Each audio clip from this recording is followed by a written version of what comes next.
Neemias capítulo 11. Os líderes israelitas passaram a morar em Jerusalém, a cidade santa nesse tempo, e por meio de um sorteio, uma 10ª parte do povo das outras cidades e vilas de Judá e de Benjamim também viveria ali. Os outros israelitas deveriam ficar em suas próprias cidades. Alguns que se mudaram para Jerusalém nessa ocasião foram voluntários e foram abençoados pelo povo. O povo de Israel, os sacerdotes, os levitas, os servidores do templo e os descendentes dos oficiais de Salomão continuaram a viver em suas próprias casas nas várias cidades de Judá. Esses são os líderes da província que passaram a morar em Jerusalém. Habitaram em Jerusalém tanto pessoas de Judá quanto de Benjamim. Da tribo de Judá, Ataías, filho de Uzias. Uzias era filho de Zacarias. Zacarias era filho de Amarias. Amarias era filho de Cefatias. Cefatias era filho de Malalel, um descendente de Pérez. Masseias era filho de Baruque. Baruque era filho de Corrosé. Corrosé era filho de Razaías. Razaías era filho de Adaías. Adaías era filho de Joiaribe. Joiaribe era filho de Zacarias. Zacarias era descendente de Selá, filho de Judá. Esses foram os 468 valentes descendentes de Pérez que moravam em Jerusalém. Da tribo de Benjamim, Salu, filho de Messulão. Messulão era filho de Joede. Joede era filho de Pedaías. Pedaías era filho de Colaías. Colaías era filho de Masseias. Masseias era filho de Itiel. Itiel era filho de Jesaías. Mais os 928 descendentes de Gabá e Salai. O chefe deles era Joel, filho de Zicri, que era auxiliado por Judá, filho de Rassenua. Dentre os sacerdotes, Gedaías, filho de Joiaribe, Jaquim, Seraías, filho de Ilquias. Ilquias era filho de Messulão. Messulão era filho de Zadoc. Zadoc era filho de Meraiote. Meraiote era filho de Aitube, o supervisor da casa de Deus. Ao todo, havia 822 sacerdotes trabalhando no templo sob a direção desses homens. Adaías, filho de Jorão. Jeroão, filho de Pelalias. Pelalias era filho de Anzi. Anzi era filho de Zacarias. Zacarias era filho de Passur. Passur era filho de Malquias e seus irmãos chefes de grupos de famílias, 242 homens. Amassai, filho de Azarel. Azarel era filho de Azai. Azai era filho de Messilemote. Messilemote era filho de Imer e os seus irmãos, homens valentes, 128. O oficial superior deles era Zabdiel, filho de Gedolim. Dentre os levitas, Semaías, filho de Hassube. Hassube era filho de Asricão. Asricão era filho de Razabias. Razabias era filho de Buni. Sabetai e Josabade, que estavam encarregados do trabalho fora do templo de Deus. Matanias, filho de Mica. Mica era filho de Zabdi. Zabdi era filho de Asaf, o dirigente que começou o culto de ação de graças e as orações. Baquebuquias e Ábida, filho de Samua. Samua era filho de Galau. Galau era filho de Gedutum, que eram ajudantes dele. Ao todo, havia 284 levitas em Jerusalém. Também havia 172 porteiros, que eram chefiados por Acube, Talmon e outros da família deles. Os demais israelitas, incluindo os sacerdotes, levitas e o povo, moravam cada um na propriedade de sua herança. Contudo, todos os servidores do templo que eram chefiados por Zia e Gispa moravam na colina de Ofel.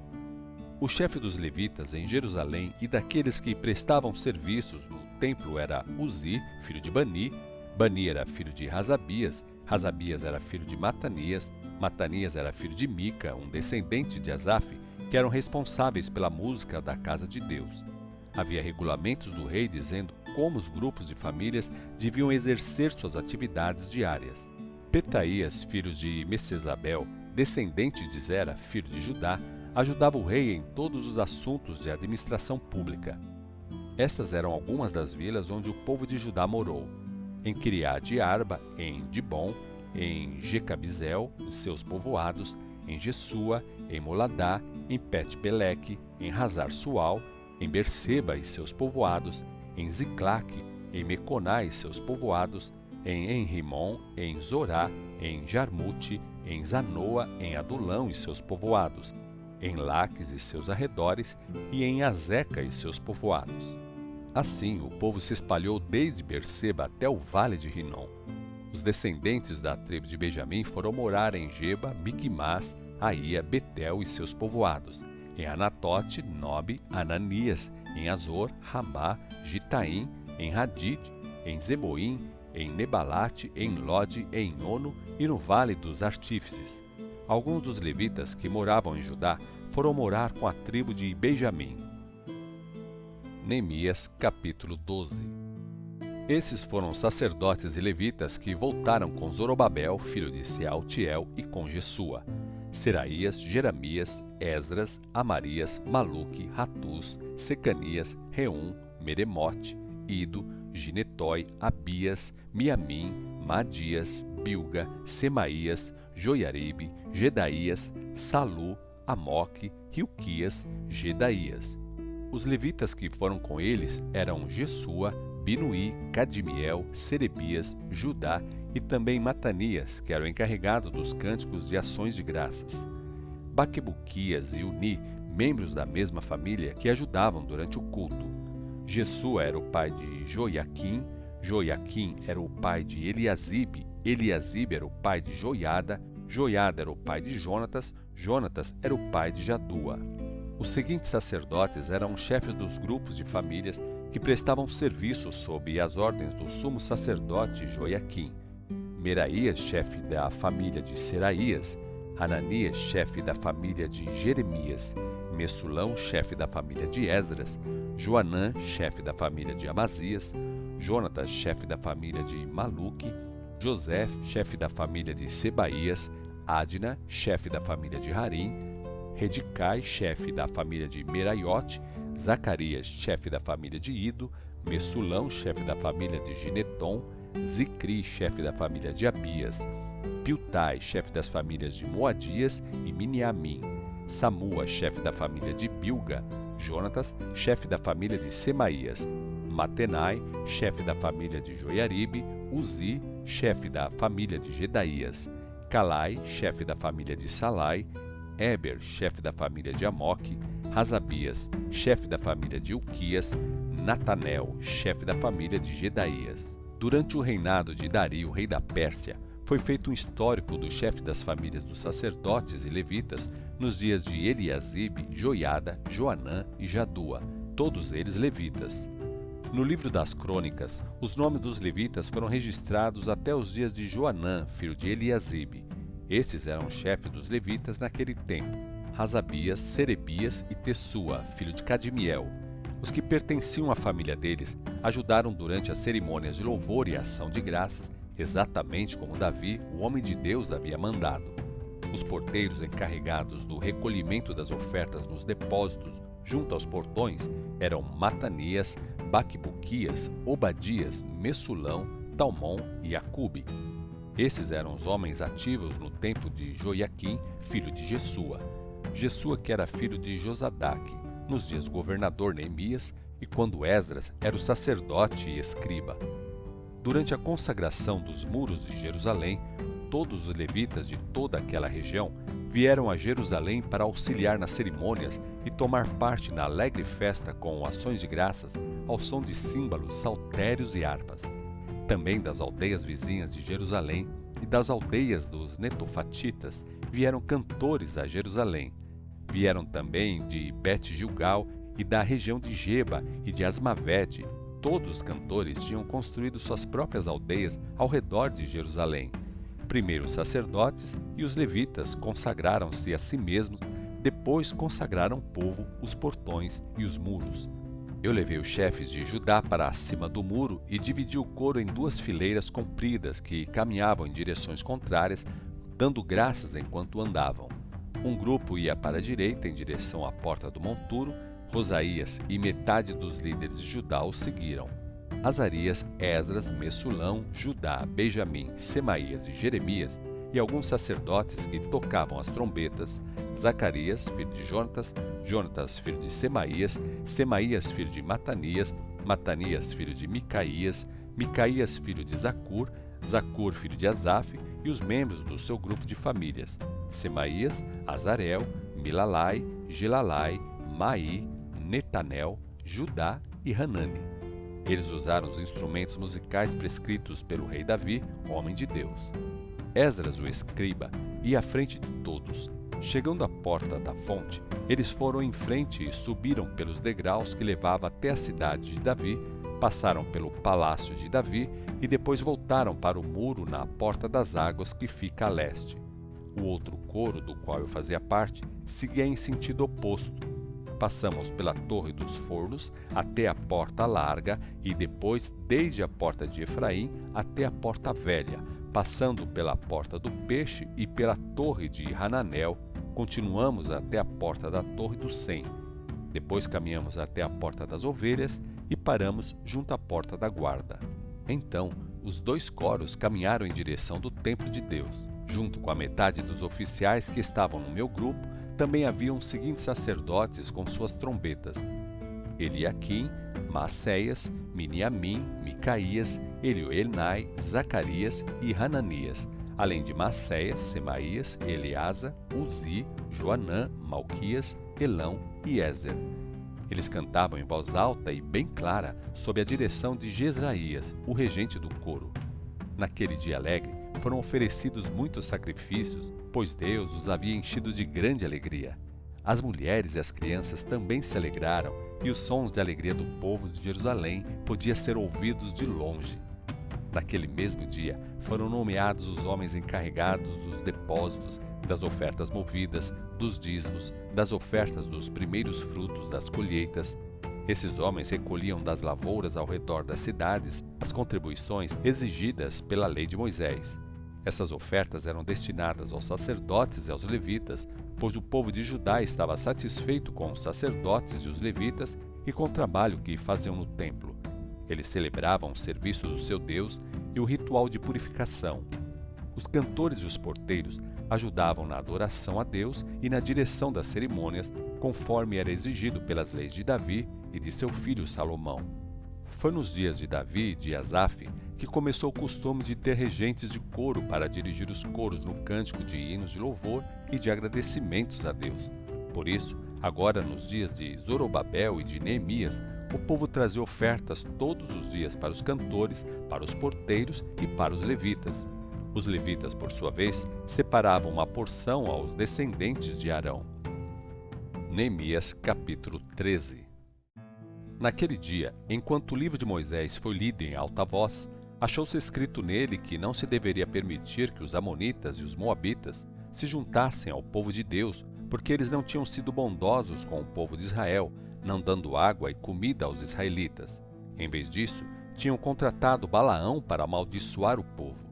Porém, Deus transformou a maldição em bênção.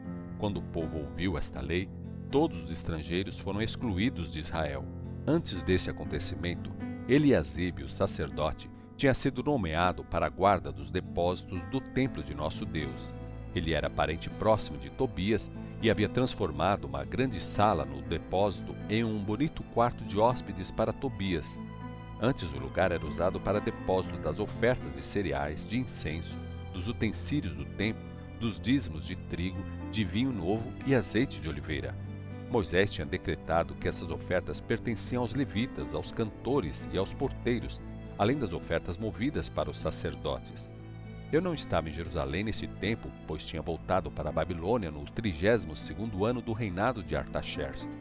Contudo, mais tarde, recebi permissão para voltar de novo a Jerusalém. Quando cheguei a Jerusalém, tomei conhecimento desse ato mau de Eliasibe ao ceder uma sala a Tobias nos pátios do templo de Deus. Fiquei muito irado e joguei fora todos os móveis de Tobias. Então exigi que o quarto dele fosse purificado completamente e trouxe de volta os utensílios do templo de Deus com as ofertas de cereais e o incenso. Também fui informado de que os levitas não tinham recebido o que lhes era devido, de modo que eles e os levitas, cantores que deviam guardar os cultos de adoração, tinham voltado para suas terras. Imediatamente repreendi os oficiais e perguntei: por que o templo foi abandonado? Então chamei os levitas de volta e coloquei todos nos postos que deviam ocupar. E mais uma vez, todo o povo de Judá começou a trazer os dízimos de cereais, do vinho novo e do azeite de oliveira para o depósito do templo. Coloquei Selemias, o sacerdote, Zadok, o escrivão, e Pedaías, o levita, como encarregados da administração dos depósitos, e nomeei Hanã, filho de Zacur, neto de Matanias, como auxiliar deles. Esses homens eram muito respeitados, e eles ficaram responsáveis pela distribuição dos suprimentos aos seus companheiros levitas. Ó meu Deus, lembre-se de mim por isso, e não se esqueça de tudo que eu tenho feito pelo templo do meu Deus e pelo seu culto. Um dia eu estava numa plantação e vi alguns homens pisando nos tanques de prensar uvas no sábado. Além disso, transportavam feixes de trigo e carregavam jumentos com vinho, uvas, vinhos e todo tipo de mercadoria para Jerusalém. Chamei a atenção deles em público para não vender alimento nesse dia. Havia também alguns homens que vinham de Tiro, que moravam em Jerusalém, trazendo peixe e todo tipo de mercadoria para vender esses artigos ao povo de Judá no sábado. Então perguntei aos chefes de Judá: por que vocês estão profanando o dia de sábado? Já não foi suficiente que os seus antepassados fizessem o mesmo, levando o nosso Deus a trazer desgraça sobre nós e sobre a nossa cidade? Agora vocês estão trazendo mais ira sobre o povo de Israel, profanando o dia de sábado. Por isso, ordenei que, daquele dia em diante, as portas da cidade fossem fechadas nas tardes de sexta-feira, assim que começasse a escurecer, e só fossem abertas depois que o sábado tivesse terminado. E mandei alguns dos meus homens de confiança guardarem as portas para que não entrasse nenhuma mercadoria no sábado. Os negociantes e os vendedores ficaram acampados fora de Jerusalém uma ou duas vezes. Porém, falei duramente com eles. O que vocês estão fazendo aí fora, acampados ao redor do muro? Se fizerem isso de novo, mandarei prendê-los. E foi essa a última vez que eles vieram de sábado. Então mandei que os levitas se purificassem e que guardassem as portas a fim de que o dia de sábado fosse respeitado como sagrado. Lembre-se de mim por isso, ó meu Deus, e tenha compaixão de mim de acordo com o seu grande amor. Naquela mesma ocasião, vi que alguns dos judeus haviam se casado com mulheres de Asdod, de Amon e de Moabe. A metade dos filhos deles falava a língua de Asdod, ou dos outros povos, mas não falava a língua de Judá. Por isso eu os repreendi e os amaldiçoei, esmurrei alguns deles e arranquei os seus cabelos. Também os fiz jurar diante de Deus, dizendo: não deem suas filhas em casamento aos filhos deles, nem deixem que as filhas deles se casem com seus filhos. Não foi por causa de casamentos como esses que Salomão, rei de Israel, pecou? Não havia rei igual a ele entre muitas nações. Deus amava Salomão e fez dele rei sobre todo o povo de Israel. Mesmo assim, ele foi induzido por mulheres estrangeiras a praticar a idolatria. Como permitiremos isso? Como podem cometer essa terrível maldade e serem fiéis ao nosso Deus, casando-se com mulheres estrangeiras? Um dos filhos de Joiada, filho de Eliasibe, o sumo sacerdote, era genro de Sambalate, o horonita. Por isso, eu o expulsei para longe de mim. Lembre-se deles, ó meu Deus, pois desonraram o ofício de sacerdote, a aliança e os votos dos sacerdotes e dos levitas. Assim, purifiquei o povo de tudo que era estrangeiro, dei tarefas para os sacerdotes e levitas e determinei a cada um o trabalho que tinha de fazer. Eles forneciam lenha para o altar em dias certos e cuidavam dos sacrifícios e das primeiras ofertas de toda a colheita. Lembre-se de mim, meu Deus, em sua bondade.